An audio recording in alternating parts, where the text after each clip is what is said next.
Hello, welcome to the Inwit. Oh, I was going to say the Inwits, just the Inwit. Still Rob here by himself, chatting all things Survivor. Um, Episode 2, Season 41. Let's get into it. All right, we've got an interesting episode here. We are given the twist reveal of our new idol, and we see a couple of extra bits and bobs from certain characters, a little bit of strategy. But we'll start off with our blue team, which Lassa might be the blue team. We'll get there. And Naseer. Naseer is a joy so far. Naseer was a joy on on episode 1 and how he learnt English through Survivor and just his. I always envision myself getting onto the island, or if Australian Survivor, if it's still in the outback, where if I just get on that first mat, just being so over the top excited. And that's what Naseer was. And he's just having the time of his life there. And he's playing like nicely. Like I like the fact that he doesn't sit there and show he can do everything, but he's just having fun. He doesn't sure, he's there to win, but he probably won't. I hope he goes far, but he's just having a good old time. He's loving his experience, and those sort of people are just a joy for me to watch. But we don't actually see much of the Blue Tribe because they're not in the mix for going to Tribal. Again, they'll still leave this episode being a completely 6-strong tribe, having won both back-to-back immunities, which great for them. And we get a little bit of insight. We do get a little bit of Brad madness. I think I mentioned last week that Brad is probably someone, I may not have mentioned it, but I was thinking about mentioning it, is the concept of Pirates of the Caribbean with Jack Sparrow and Will Turner. And Brad, in this case, is Will Turner. He's an honest man you can't trust. And then we start getting a bit of the paranoia as he races off and dives in the bush. And I'm all for that. I'm all for getting a bit of information and learning what you can learn, and because you need to keep your ear to the ground. The problem I have with Brad is he announces it to the world, and he doesn't really know where anyone sits in the tribe. And Shan, I think it's Shan or Shan. She's switched on. She's got her main alliance member in Ricard. I think they're the tightest one, if that's the case. But she has the ability, and she had the ability last week, to be where all the information was going to be. People want to talk to her. People want to give her all the information. And that's such a powerful position to be in. She is sitting really, really pretty at the moment. Brad races off, tells them, I'm just going to go spy. She comes back. You're my number one, to Ricard. Yeah, of course we are. Well, Brad was just up there spying on you. And she has what I like is the element of going, well, if he's going to do that to them, he could do that to me. And I'm not going to know. So let's put the target on his back, because he's, I probably would have got rid of him in the first tribal. But he's definitely given himself every reason to be voted out. But that's about all we get. All with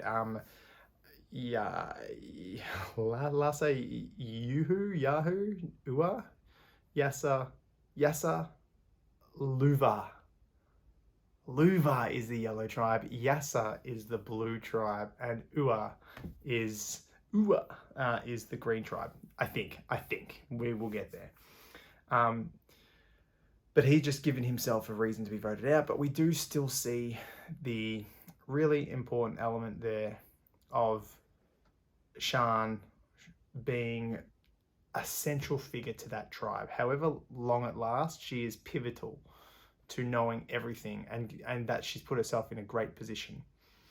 And then we flip over to Ua, which we have Xander doing the really great thing of going, hey, I forget that girl's name. I should remember everyone's name before I do these chats. We get Xander going, hey, where's everybody else? Why are they not here? we should go look for them. But they split up, which I think is a really great thing. You've given yourself every chance to find an idol without anyone caring or worrying about what you're doing. You've given yourself a right away, which is brilliant. Absolutely phenomenal to have done that. And this is one of those things what I said about Xander last week. He comes across like an idiot and a dummy to everybody in the tribe, but he is so switched on. Then he ruins it for me. He finds a secret advantage. Beware. This is an idol, but beware. So we get the new twist that comes into play. And this, what do you do? What do you do in this situation? This is a really, really, really tricky one because you don't know what the twist is going to be. But you know there's an idol attached, or there could be an idol, there's an advantage attached. That's going to come with a disadvantage. I mean, I'd probably take it too, not knowing. Now we do know though. As an audience, we know going forward, you don't know what, like it could be anything going forward. Hopefully, season 42, you never know what you're going to get either. But this element of he loses his vote is really crucial to this disadvantage because it doesn't make it an easy play.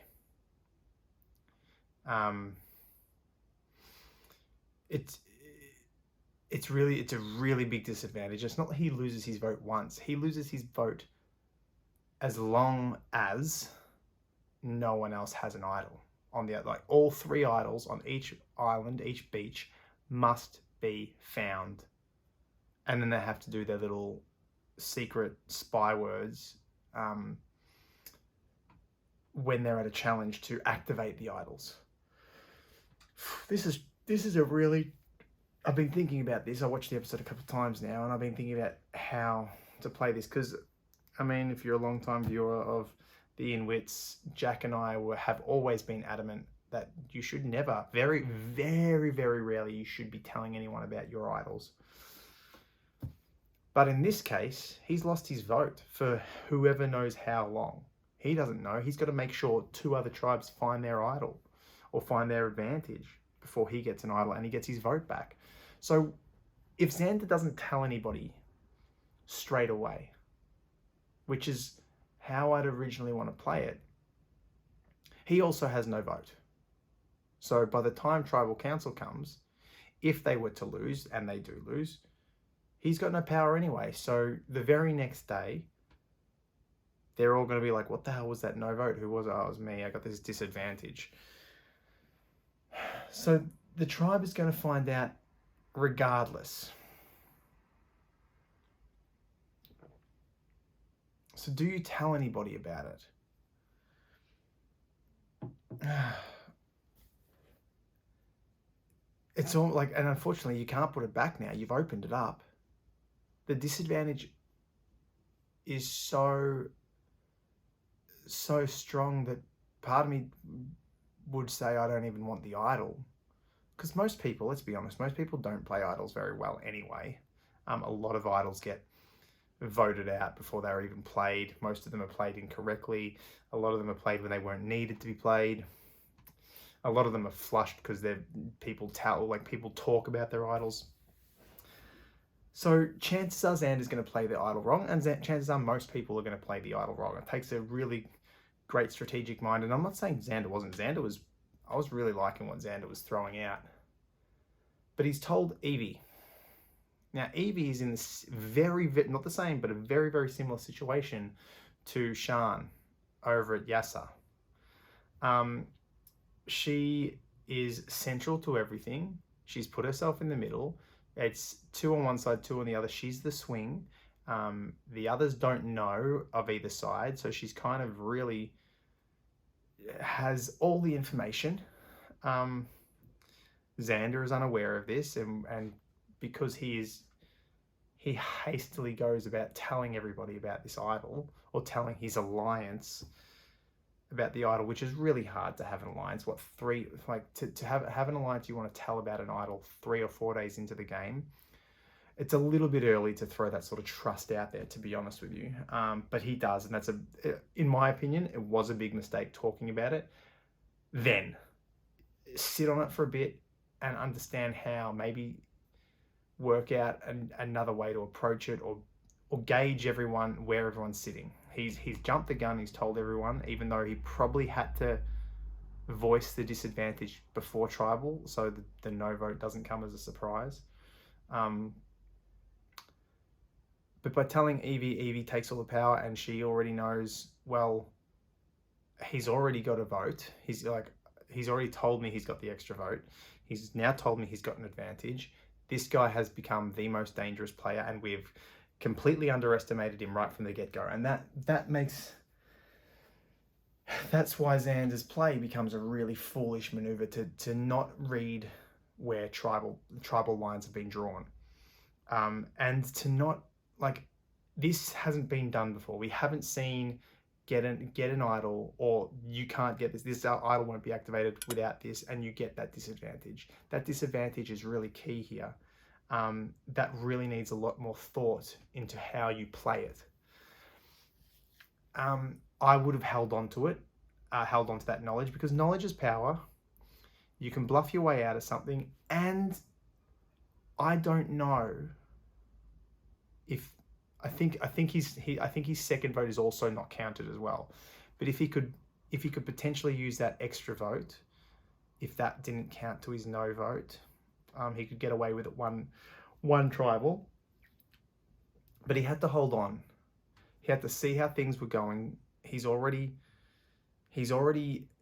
spoken up before the immunity challenge. But if he speaks out after the immunity challenge, is he scrambling? Does this look like a scramble? Because he doesn't have a physical idol, he can't bluff the physical idol. But Survivor's all about managing risk. Managing threat, sorry. And as for those of you who watched Australian Survivor, Hayley managed her threat brilliantly. Once she overexposed herself early and was lucky and was saved in the game from a twist. But then she managed her risk really, really well, her threat really, really well. And even she does a big talk about threat. She talks about it in one of the Survivor podcasts about managing threat. Xander has not managed his threat at all. He's increased his threat, and he's increased his threat. When he came back from the island last week with that extra vote advantage, he threw that out there in a way that was going to decrease his threat. However, here, he's now increased his threat to become the most powerful player, the most threatening player in the game. Doesn't matter where you're sitting. And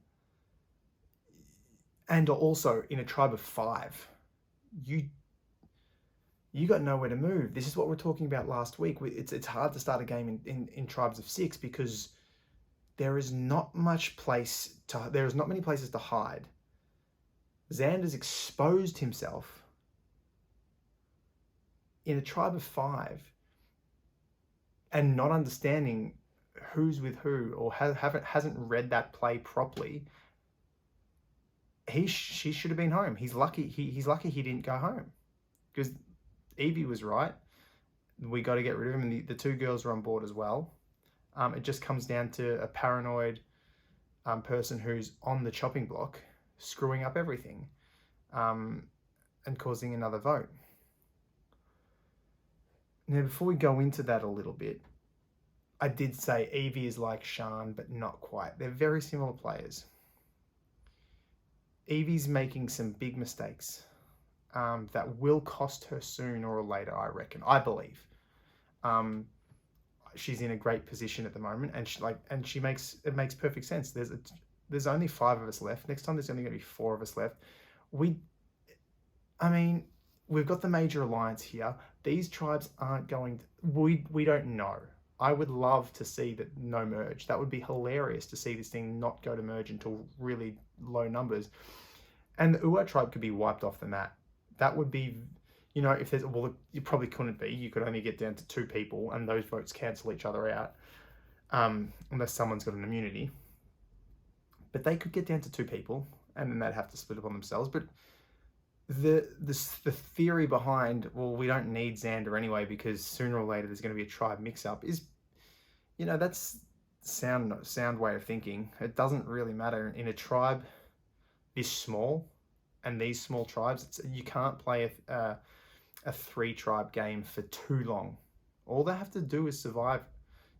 Hopefully win an immunity, and then or stay at a tribal once, and then go tribal the other time, and the 3 girls can still get through.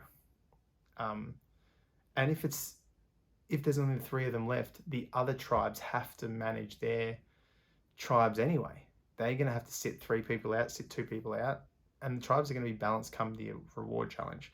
So Evie's thought process about we don't need to worry about saving strength for challenges, because who knows how long we're going to be like this. What's the point? What's the point saving him and getting rid of a good alliance member when the very next time we're merged and Xander goes on a winning streak, builds relationships, and then, he could go pretty far. Whereas Tiff can't go very far at all.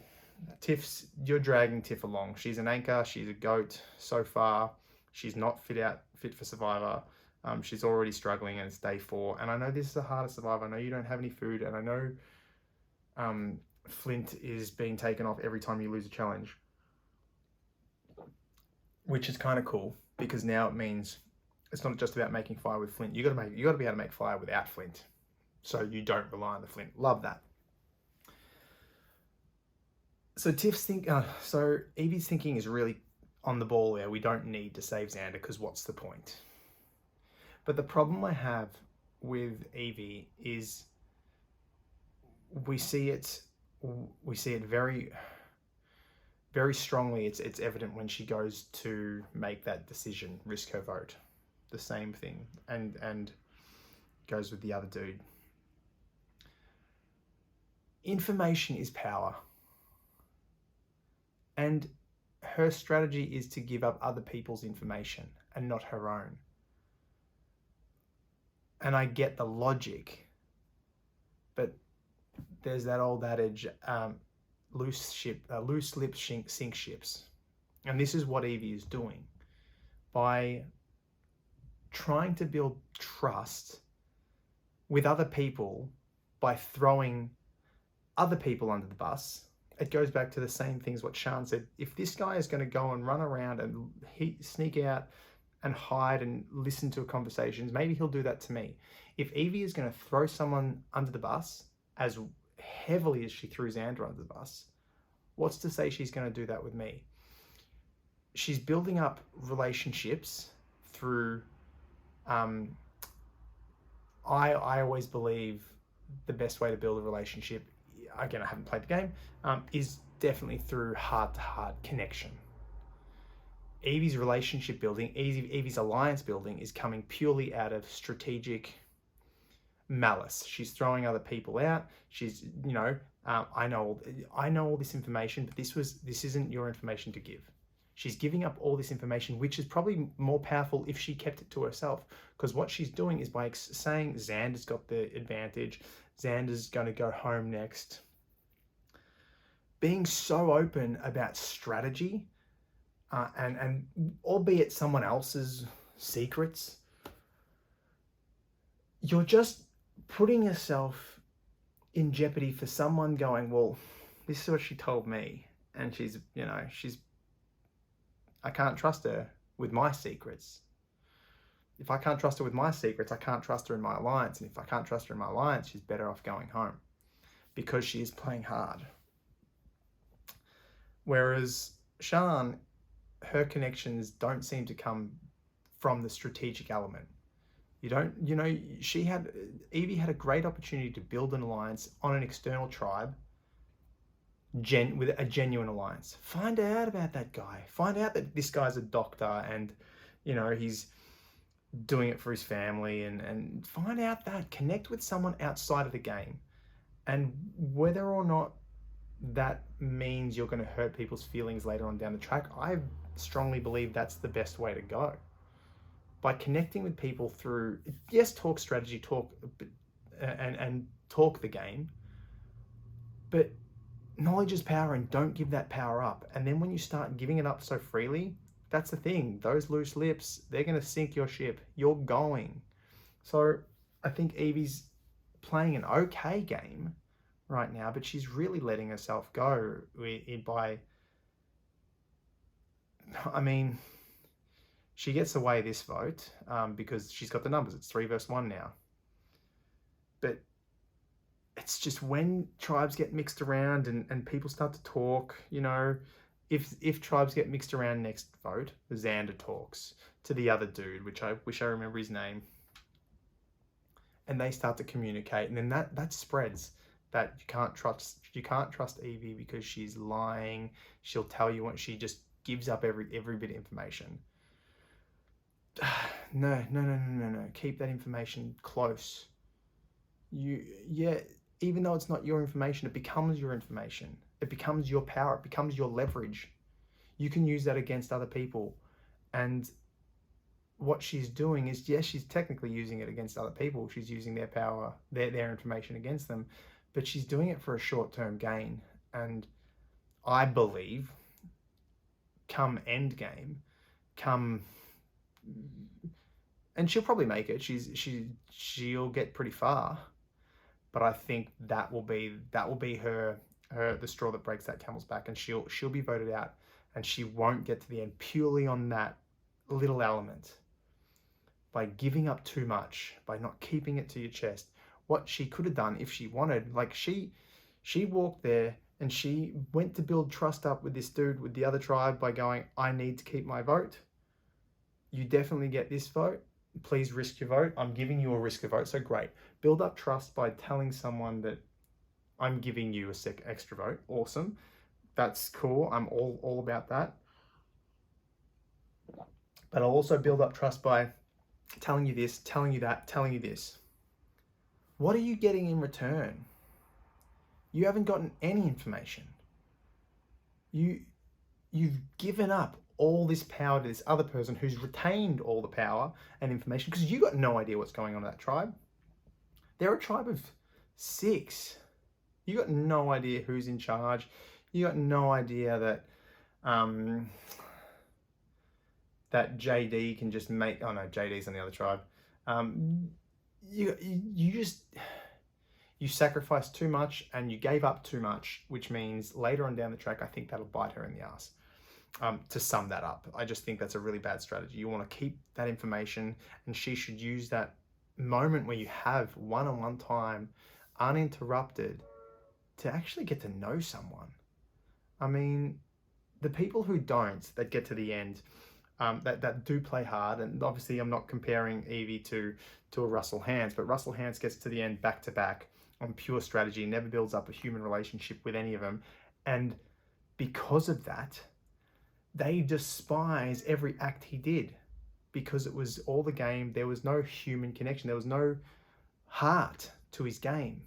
So his social game fails. The social game is the number one pillar that'll get you to the end. Yeah, you can get there with everything else, of course.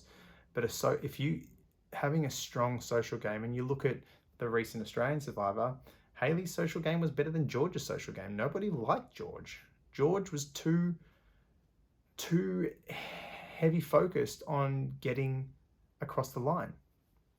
So that's what Evie really should have done. She should have stayed back and kept that information to herself, and then looked for other avenues to build a connection. Because there's more than other one way. Even if the game's faster, slow yourself down in a fast game. Think more clearly. And anyway, it should have been Xander going home, but we have Tiff having a panic. And they did the right thing. They 100% just let Tiff have her way. But that becomes a liability for them as well. You don't know where Xander's got a lot of power. You don't know if everyone gets an idol next, he gets an idol. It was too much of a risk. But what you either do what everyone did there, and I know they weren't happy about it, was to go with Tiff. But you need, when someone starts to get paranoid because their name's on the block and they don't want to go home because it could be them, you need to reassure them that there is no way that it could be them. It's 2 versus 3. The idol cannot be in play. And she tried. I know she tried really hard. Evie did try. She's like, I read the note. It's not there. But you need to, I guess, maybe lay out the risk versus reward. And what you could do, no, there's not enough room. There's not enough numbers to move. Like, because then you could potentially go, look, let's try and get me. Like, I believe so much that his idol doesn't work, that we can get I'll put my name up, but for voting, and you could vote, but those two were on the, Evie was in the middle, Voce, and Xander would never have voted for Evie. I would have exposed her pretty heavily, but they did need to calm Tiff's paranoia. We're seeing paranoia from a Brad. We see a paranoia from Tiffany. It ends up being the wrong vote. Does it bite them in later on? Right now, it's really hard. Xander is in the worst possible position I've ever seen anyone in. He is in a minority alliance of 1. He does not have a vote.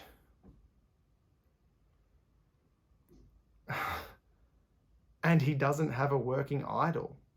Like, he's literally just waiting to be slaughtered. There's nothing Xander can do unless he manages to find an idol, or there's a tribe swap, or they don't go to immunity. He has to pretty much carry everyone through that challenge. The next challenge they come across, because there's nothing he can do. How can he go anywhere? He's taken this advantage that comes with the biggest disadvantage that he can have, an ongoing no vote. What does he do? So in essence, yeah, sure, he could get away. He could dodge a bullet if they don't go to tribal. The other 2 tribes could find their idols or their advantages and say their secret word. But man, that's a bad position to be in. You are hoping for a mix-up, and they probably could get a mix-up. I don't know next time on Survivor what happens. Usually there's a mix-up pretty early with tribes of 3. But man, Xander is in a horrible position. There is literally the only way out, because you don't know. I don't know if there's idols hidden around, unless production throws some idols out there as well. There's nothing he can do. He can't. Why would a group of 3 split amongst themselves when there's a person there who can't vote? The only way he gets out is they don't go to immunity. Tiff gets sick or gives up because she can't handle the lack of sleeping and food, and she's just struggling too much, or there's a medical, or she hurts herself, or one of them hurts herself and there's a medical evacuation. There is nothing Xander can do. And that all comes from finding the advantage. That advantage is such a disadvantage. And it's put him in the worst position I've seen. No one's ever been in this situation in Survivor. This is brutal. And if he goes out, and it's a shame. I'd love to see him come back because he had some good stuff. But yeah, he's got to somehow get them out of the vote. Back to what I was saying, how do they get Tiffany to not want to vote Voce? Because of the fear. You could potentially expose the alliance and throw a red herring at Xander to want to vote Voce. I'm hoping I'm saying his name correctly. So that's where you give up a little bit of information that could potentially, if the idol was working, if she truly believed the idol was working, or what Tiffany possibly could have done. So Xander thinks Voce's in trouble and would play the idol for Voce. So you'd want to bluff where the idol needs to be played in an innocent way, not an ultimatum. Just try and get Xander on board because you really need him. You think he's a great asset, and this is the way we think the vote's going to go. Was it necessary? Probably not. No. Nonetheless, a really interesting turn of events.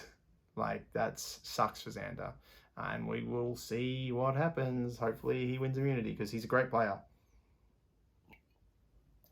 That's pretty much it. You know, we're still early days. Uh, we're not going to get too much strategy, but we've got quite a bit of gameplay happening. But still hard to break down. I will have a think about how to play this disadvantage advantage idol, because that's a doozy. That is, I've been thinking about for a day now, and I have no idea. Part of me thinks what should have been done is just to put it back. Let someone else be the what is it? Cannon fodder. No, the guinea pig. Because right now Xander took that with knowing there's a disadvantage and knowing there's a twist that he doesn't know anything about, something we've never seen before. That greed ultimately put him in the worst position anyone's ever been in. Maybe put that back and let someone else find it. Let someone else find it.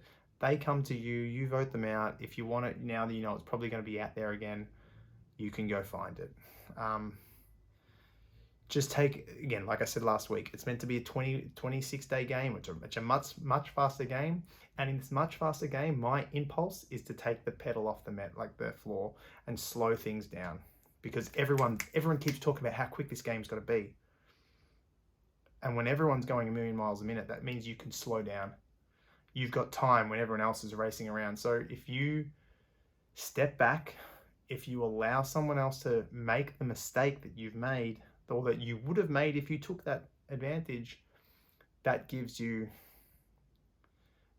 more room to move, I think. And right now, when there's no place to go and there's no room to move, you need to find as much space as you can. And there isn't much around. Anyway, I'm going to wrap that up there. Please, again, like, comment, subscribe, do all the bits and bobs. I will catch you guys next week.